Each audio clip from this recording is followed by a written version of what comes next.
President Joe Biden, how do you think he's doing? You'll support him when he runs for re-election in 2024? I absolutely will support him. And I think about it where we've watched how we have gained 800,000 jobs in 2 months. That what's happened in the 2 years of the Biden-Harris administration is they have gained more jobs in 2 years than any other president had gained in 4 prior. So I think about the fact that the president has been to Maryland now 3 times in the past 5 weeks.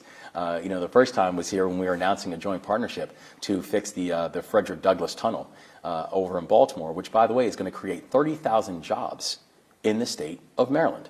How we were here before working on issues for broadband expansion to ensure that we can make sure that we have accessible and affordable broadband all throughout the state of Maryland, from urban areas to rural areas to suburban areas, and making sure that we're working with and leveraging the federal government in order to make that happen. I'm excited about the partnership that the state of Maryland right now has with the White House. I want that partnership to continue, and I'm not only supporting President Biden's his reelection efforts. I plan on helping however I can. You mentioned earlier before we started about your challenge to Virginia Governor Glenn Youngkin about play a basketball game to decide this contentious issue of where the FBI headquarters should be located, Virginia or Maryland. Would you be able to take a guy who's 6'7" and played college ball?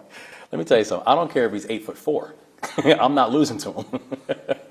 I am very competitive by nature, and the truth is that we beat Virginia on every single category for how they're going to make the decision on the FBI building.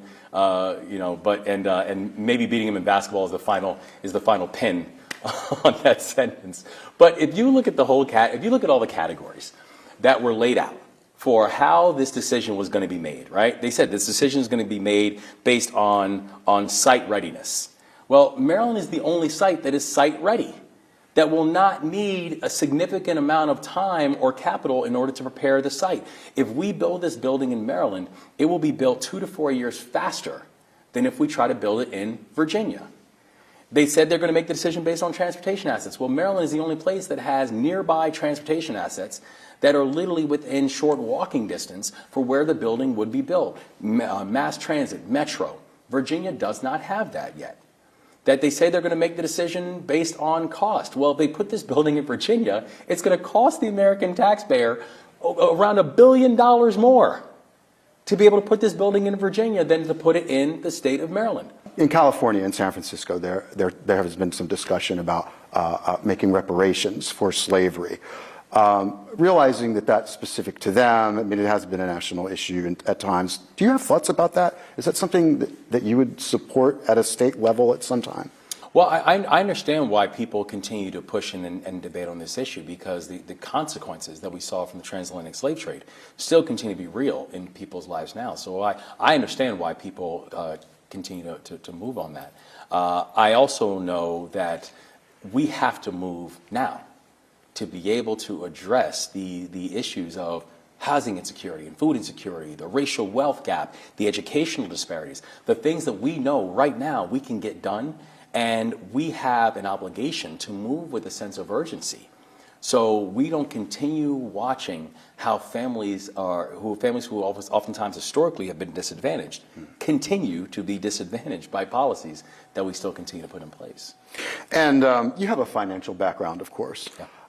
What are your thoughts about the bank collapse in California? Is that something that governors across the country need to be especially concerned about now?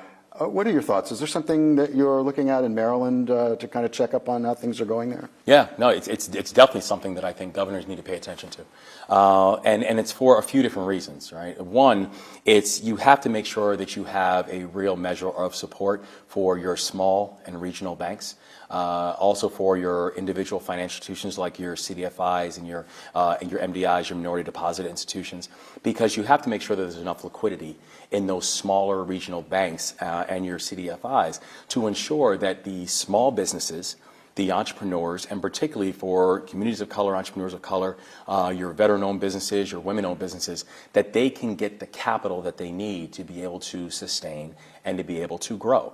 And so you have to make sure you're paying attention to this, so you don't want further consolidation of the financial industry. I don't want the big four to get bigger because of all of this. You have to make sure that you have supports for your small and your regional banks.